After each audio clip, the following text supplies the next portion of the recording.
என்னுடைய நண்பர் ஒருவர் வங்கியிலே காசாளராக பணியாற்றினார். ஓய்வு பெற்ற பிறகு ஏதேனும் ஒரு வீட்டை வாங்க வேண்டும் என்று தேடினார். நான் அவரிடம் கேட்டேன், வங்கியிலே காசாளராக பணியாற்றினீர்கள், நிறைய ஆண்டுகள் பணியாற்றினீர்கள், நீங்கள் ஏன் சொந்தமாக வீடு வாங்குகிற அளவிற்கு எதையும் சேமிக்கவில்லையா என்று. அவர் சொன்னார், சேமிக்கவில்லை. ஏன் என்று கேட்டேன். நான் தினமும் பணத்தை எண்ணுவேன், பணத்தை எண்ணுவதிலேயே திருப்தி அடைந்து எனக்கு சொந்தமாக பணத்தை சேகரிப்பதற்கு நான் மறந்துவிட்டேன், அதிலேயே நான் திருப்தி அடைந்து விட்டேன் என்று சொன்னார். ஒரு பரிசோதனையை செய்தார்கள். காகித கட்டுகளை வைத்து விட்டார்கள், பணக்கட்டுகளை வைத்தார்கள். ஒருவரை காகித கட்டுகளை எண்ண சொன்னார்கள், பணக்கட்டுகளை ஒருவர் எண்ண சொன்னார்கள். கொதிக்கிற நீரை 2 பேர் பக்கம் வைத்தார்கள். 5 வினாடிக்கு ஒரு முறை அவர்கள் அந்த கொதிக்கிற நீரிலே கையை வைத்து பிறகு எண்ண வேண்டும். இப்படி செய்தபோது காகிதக்கட்டை எண்ணுபவர் கையை உதறினார், சூடு பொறுக்க முடியாமல். பணக்கட்டை எண்ணுபவரோ சூடை பொருட்படுத்தாமல் எண்ணினார். இதை சொல்லி ஒரு மாணவரிடம் ஆசிரியர் கேட்டார், இதிலிருந்து என்ன தெரிகிறது? நிறைய பணம் சம்பாதிக்க வேண்டும் என்றால் சூடு சொரணை இல்லாமல் இருக்க வேண்டும் என்று தெரிகிறது என்று குறிப்பிட்டார். நாம் நிறைய வாசிக்கிற போது பல நேரங்களில் திருப்தி அடைந்து விடுகிறோம். வாழ்க்கையில் அவற்றை கடைபிடிக்க வேண்டும் என்றோ, சொந்தமாக சிந்திக்க வேண்டும் என்றோ, நாமே வாழ்க்கையோடு தொடர்பு படுத்தி பார்க்க வேண்டும் என்றோ இயலாமல் போய்விடுகிறது. ஆகவே நாம் படிப்பவற்றை வாழ்க்கையோடு தொடர்பு படுத்தி பார்ப்பதுதான் வாசிப்பதற்கான நோக்கம். மனிதர்களோடு வாசிக்கிறேன், மனிதர்களை வாசிக்கிறேன் என்கிற தலைப்பில் நான் பேசுவதற்கு வந்திருக்கிறேன். நான் நிறைய மனிதர்களை வாழ்நாள் முழுவதும் சந்தித்து கொண்டே இருக்கிறேன். நான் சந்தித்து கொண்டிருக்கிற மனிதர்கள் ஏதேனும் ஒரு வகையில் ஒரு பாடப்புத்தகமாக என் கண் முன்னால் வருகிறார்கள். அவர்களை பார்க்கிற போது அவரிடமிருந்து ஏதேனும் ஒரு செய்தியை, மேன்மையான ஒன்றை நான் கற்க வேண்டியதாக இருக்கிறது. இந்த உலகம் ஒரு புத்தகம், அதிலே பயணம் செய்யாதவர்கள் ஒரே ஒரு பக்கத்தை மட்டும்தான் படிக்கிறார்கள் என்று புனித அகஸ்டின் எழுதியிருக்கிறார். யாரெல்லாம் பயணம் செய்யாமல் இருக்கிறார்களோ அவர்கள் இந்த உலகத்தை வாசிப்பது இல்லை. அவர்கள் தங்கள் இல்லத்தை, தங்கள் சமூகத்தை, தாங்கள் வசித்து கொண்டிருக்கிற கிராமத்தை மட்டுமே உலகம் என்று நினைத்து அதிலே இருப்பதையே மகிழ்ச்சியாக கருதி கொள்கிறார்கள். ஏனென்றால் பயணம் செய்வது என்பது கடினமான ஒன்று. பலரை சந்திக்கிற போது நம் தன்முனைப்பை உதிர்த்து விட வேண்டியதாக இருக்கிறது. பல அசௌகரியங்களை நாம் சந்திக்க வேண்டியதாக இருக்கிறது. அந்த சூழலில் நாம் நம்மை பக்குவப்படுத்தி கொள்ள வேண்டியவர்களாக இருக்கிறோம். ஆனால் பயணம் செய்கிற போது நம்மை பல இடங்களுக்கும் நாம் எடுத்து செல்லக்கூடாது. அல்சிபீடஸ் என்பவர் உலகத்தின் பல நாடுகளுக்கு சென்றார். அவரை பற்றி சாக்ரட்டிஸிடம் கேட்டார்கள், நீங்கள் அல்சிபீடஸை பார்க்கிறீர்களே, பல நாடுகளுக்கும் செல்கிறார், ஆனால் அவரிடம் எந்த மாற்றமும் இல்லையே, ஏன் என்று கேட்டார்கள். அதற்கு சாக்ரட்டிஸ் சொன்னார், அல்சிபிடிஸ் பல இடங்களுக்கும் செல்லுகிறார், ஆனால் எங்கே சென்றாலும் தன்னுடைய சொந்த ஊரையும் தூக்கி கொண்டு செல்கிறார், அதுதான் பிரச்சனை என்று. நாம் பார்க்கலாம், நம்மோடு சிலர் பயணம் வருவார்கள். ஏதேனும் புதிய இடத்தில் அழகான ஒரு பூங்காவை பார்த்துவிட்டு நம்பூரில் இருக்கிற பூங்கா இதை விட அழகு என்பார்கள். அங்கே இருக்கிற புல்வெளியை பார்த்துவிட்டு எங்கள் கிராமத்திலேயே இதைவிட சிறப்பாக இருக்கும் என்று சொல்வார்கள். வானத்தை பார்த்துவிட்டு இங்கே இருக்கிற மேகத்தை விட எங்கள் ஊரிலே மேகம் நன்றாக வெண்மையாக இருக்கும் என்று சொல்லுபவர்கள் கூட இருக்கிறார்கள். தொடர்ந்து ஒப்பிட்டே கொண்டே இருக்கிற யாராலும் தங்களுடைய வாழ்க்கையை வளப்படுத்தி கொண்டே இருக்க முடியாது. மதிப்பீடு செய்யாமல் பயணம் செய்கிறவர்கள் தான் தங்கள் வாழ்க்கையை மேம்படுத்தி கொள்வார்கள். தாவோவிலே ஒரு கதை உண்டு. சங்சு என்கிற ஞானி, அவர் ஒரு ஊரிலே தங்கி இருந்தபோது ஒருவன் மிக அழகாக யாழ் வாசித்தான். உடனே அருகில் இருக்கிறவர்களிடம் அவர் சொன்னார், எவ்வளவு அற்புதமாக யாழ் வாசிக்கிறான் என்று. உடனே அவர்கள் சொன்னார்கள், அவன் மிகப்பெரிய திருடன் என்று. திருடனாக இருந்தால் என்ன, அற்புதமாக யாழ் வாசிக்கிறானே என்று. அன்று மாலையில் அவன் மறுபடியும் யாழ் வாசித்தான்.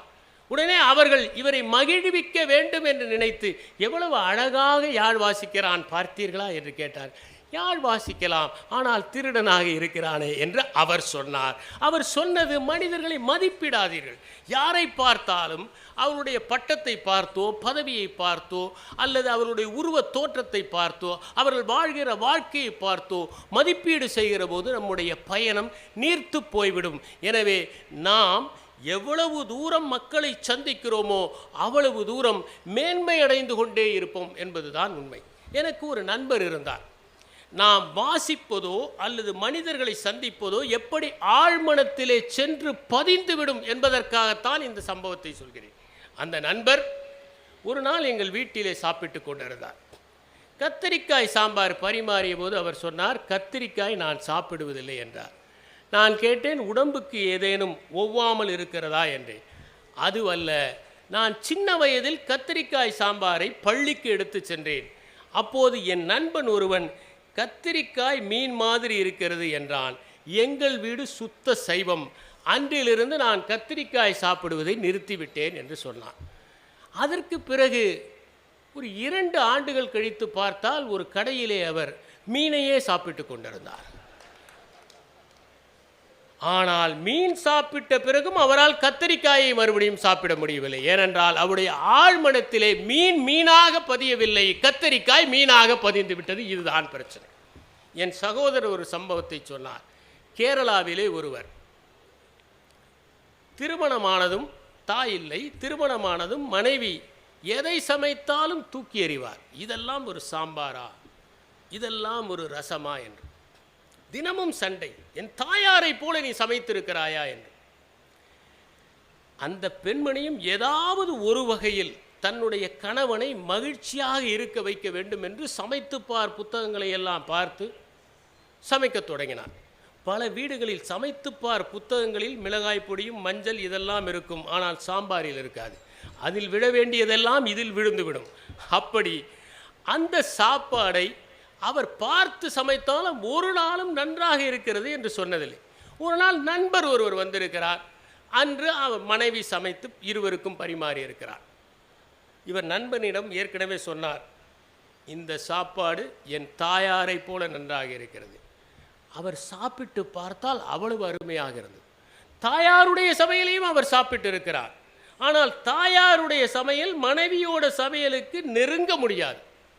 பிரச்சனை என்னவென்றால், எங்கும் செல்லாத அவர் தாயாரின் சமையல் ஒன்றுதான் சமையல் என்று நினைத்ததுதான் பிரச்சனை. எனவே பயணம் செய்வது, மனிதர்களை சந்திப்பது என்பது மிகவும் முக்கியமான ஒன்று. பயணம் போகிற போது எல்லோரிடமிருந்தும் நாம் கற்றுக்கொள்ள முடியும். ரமண மகரிஷியிடம் ஒருவர் கேட்டார்கள், உங்களுக்கு யார் குரு என்று. அவர் சொன்னார், என்னிடம் நான் பலரிடம் கற்றிருக்கிறேன். உயிரற்றவற்றிடமிருந்தும் நான் கற்றிருக்கிறேன், மண்ணிடமிருந்தும் கற்றிருக்கிறேன், மரத்திடமிருந்தும் கற்றிருக்கிறேன் என்று. உண்மைதான். கல்லெறிந்தவனுக்கும் கனி தருகிறதல்லவா மரம், மிதித்தவனுக்கும் உணவு தருகிறதல்லவா மண். அவற்றிடமிருந்தும் நாம் கற்றுக்கொள்ள வேண்டியவர்களாகத்தான் இருக்கிறோம். கற்றுக்கொள்ளுகிற மனநிலை நமக்கு இருக்குமேயானால் நாம் தொடர்ந்து கற்றுக்கொண்டுதான் இருப்போம். படிக்கிற போதே பலவிதமாக படிப்பவர்கள் உண்டு. என் நண்பர் ஒருவர் ஒரு புத்தகத்தை வைத்திருந்தார். அவரிடம் நான் படித்து பார்க்கிறேன் தாருங்கள் என்று கேட்டேன். கொடுத்தார். அதை புரட்டினால் சில நேரங்களில் முக்கியமான இடங்களில் சிலர் கோடிட்டு வைப்பார்கள். அப்படி கோடிட்டு வைக்கிறவர்களுடைய புத்தகங்களை பார்த்தால் அந்த புத்தகத்திலேயே அந்த கோடிட்ட இடங்கள் தான் மகத்தானதாக இருக்கும். அதை படித்தாலே புத்தகத்தை படித்து திருப்தி ஏற்பட்டு விடுவது கூட உண்டு. ஆனால் இவருடைய புத்தகத்தை நான் புரட்டி பார்த்தால் எல்லா வரிகளிலும் கோடு இருந்தது. அனைத்தையும் ரசிக்கிறாரோ என்று எனக்கு சந்தேகம். அவரிடம் கேட்டேன், அனைத்தையுமா நீங்கள் ரசித்திருக்கிறீர்கள் என்று. அவர் சொன்னார், அனைத்தையும் ரசிக்கவில்லை, சின்ன வயதிலிருந்தே கோடு போட்ட நோட்டில் எழுதி படித்து எனக்கு பழக்கமாகிவிட்டது. எனவே எல்லாவற்றிலும் கோடிடுவது என்னுடைய பழக்கம் என்று. நாக்பூரிலே ஒருவர் அரிய புத்தகங்கள் எல்லாம் வைத்திருக்கிறார் என்று கேள்விப்பட்டேன். அப்போது நான் வருமான வரியிலே பயிற்சியாளராக இருந்தேன். அந்த அரிய புத்தகங்களை சென்று பார்க்கலாம் என்று நான் சென்றேன். அவர் மிகப்பெரிய மர அறக்கலைனில் அந்த புத்தகங்களை எல்லாம் அடுக்கி வைத்திருந்தார். அற்புதமான புத்தகங்கள். நான் சென்றதும் இந்த புத்தகங்களை எல்லாம் படிக்க வேண்டும் என்று ஆசைப்படுகிறேன் என்றேன். எங்கேயும் நான் இரவல் தருவதில்லை, இங்கேயே அமர்ந்து படிக்க வேண்டும் என்றார். கீழேயே அமர்ந்தோம். ஒரு புத்தகத்தை எடுத்தார். கீழே ஒரு செய்தித்தாளை விரித்தார். செய்தித்தாளில் வைத்து படியுங்கள், இல்லாவிட்டால் அழுக்காகிவிடும் என்றார். இந்த புத்தகங்களை நீங்கள் வாசித்திருக்கிறீர்களா என்று கேட்டேன். வாசிக்கவில்லை என்றேன். ஏன் என்றேன். வாசித்தால் என் கைகளில் இருந்து அழுக்காகிவிடுமோ என்று பயம் என்றார். பிறகு நாங்கள் புரட்டும் போது பார்த்து மெதுவாக நிதானமாக என்று அவர் சொன்னதை பார்த்து 5 நிமிடத்தில் காலி செய்துவிட்டு வந்துவிட்டேன். இப்படி புத்தகங்களை பார்த்து ரசிப்பதற்காகவே வைத்திருக்கிறவர்கள் இருக்கிறார்கள். ஏனென்றால் பணத்திற்கும் புத்தகத்திற்கும் ஒரு தொடர்பு இருக்கிறது. இரண்டையும் சேகரிக்க ஆரம்பித்து விட்டால் நிறுத்த மனம் வராது. அதனால்தான் சம்பாதிக்காமல் பணத்தை சேகரித்து வைப்பவர்களைப் போல சிலர் படிக்காமலேயே புத்தகத்தை சேகரித்து வைத்திருக்கிறார்கள். எப்படியோ யாராவது ஒருவர் என்றாவது ஒரு நாள் படித்து விடத்தானே போகிறார்கள். அதில் பிரச்சனை இல்லை. ஏனென்றால் புத்தகத்தை வாங்குவதே ஒரு மகத்தான சாதனை. புத்தகத்தை வாங்குவதுதான் ஒரு எழுத்தாளருக்கு செய்கிற மிகப்பெரிய அங்கீகாரம். அதிலேயும் கோடுகள் போடலாம், ஆனால் எல்லா கோடுகளும் முக்கியமானவை இல்லை. ஏனென்றால் கைகள் அடிக்கோடிடுவதை விட காலம் அடிக்கோடிடுகிற வரிகள் தான் மிகவும் முக்கியமானவையாக இருக்கின்றன என்பதை நாம் உணர வேண்டும். வாசிக்கிற புத்தகங்களை வாழ்க்கையோடு தொடர்பு படுத்தி பார்க்கிற போது நம் உலகம் விரிவடைகிறது. ராமாயணத்தை பார்க்கிற போது கூட அதை நாம் நம் வாழ்க்கையோடு தொடர்பு படுத்தி பார்க்க வேண்டும். கண்ணதாசன் ஞான மாளிகா என்கிற ஒரு புத்தகத்தை எழுதியிருக்கிறார். அந்த புத்தகத்தில் அவர் ஒருவன் எழுத்தாளனாக இருக்கிற போது எப்படியெல்லாம் ஒவ்வொரு பாத்திரமாக மாறுகிறான் என்று குறிப்பிட்டிருப்பார். துகிலுரிகிற போது அவனே துச்சாதனனாகிறான். அலறுகிற திரௌபதியாக அடுத்த கட்டத்தில் மாறுகிறான். பிறகு கோபப்படுகிற துரியனாக மாறுகிறான். பிறகு உணர்ச்சி வசப்படுகிற பீமனாக மாறுகிறான். அபயமளிக்கிற கண்ணனாக மாறுகிறான் என்று குறிப்பிடுவார். இப்படி எழுத்தாளன் கூடுவிட்டு கூடுபாய வேண்டும் என்பதை ஜெயகாந்தன் அவர்களும் அடிக்கடி குறிப்பிடுவார். எழுத்தாளன் மட்டுமல்ல, வாசகனும் கூடுவிட்டு கூடுபாய்ந்தால்தான் அந்த இலக்கியத்தை ரசிக்க முடியும் என்பதுதான் உண்மை. அதனால்தான் கம்பராமாயணத்தை பார்க்கிற போது நமக்குள் இருக்கிற ராமனை, நமக்குள் இருக்கிற ராவணனை, நமக்குள் இருக்கிற கும்பகர்ணனை, நமக்குள் இருக்கிற விபீடனனை, சுக்ரீவனை, அனுமனை நாம் அடையாளம் காண வேண்டிய அவசியம் ஏற்படுகிறது. ராமாயணத்திலே ஒரு சம்பவம், பல ராமாயணங்களில் ஒரு ராமாயணத்தில் இது இடம்பெற்றிருக்கிறது. ராவணன் போர்க்களத்தில் விழுந்து விடுகிறான். ராமன் இலக்குவனிடம் சொல்லுகிறான், அங்கே வீழ்ந்திருப்பவன் வெறும் ராவணன் அல்ல, அவன் மிகப்பெரிய ஞானி, நிறைய வாசித்திருக்கிறான். அவனிடம் சென்று நீ அவனுடைய உபதேசத்தை யாசகமாக பெற்றுவா என்று. லக்குவணன் செல்லுகிறான். ராவணனுடைய தலைப்பக்கத்திலே நிற்கிறான். நீ கற்றதையெல்லாம் எனக்கு சொல்லித்தா என்கிறான். ராவணன் பதிலே பேசவில்லை. லக்குவணன் திரும்பி வந்து ஒன்றும் அவன் சொல்லவில்லை என்கிறான்.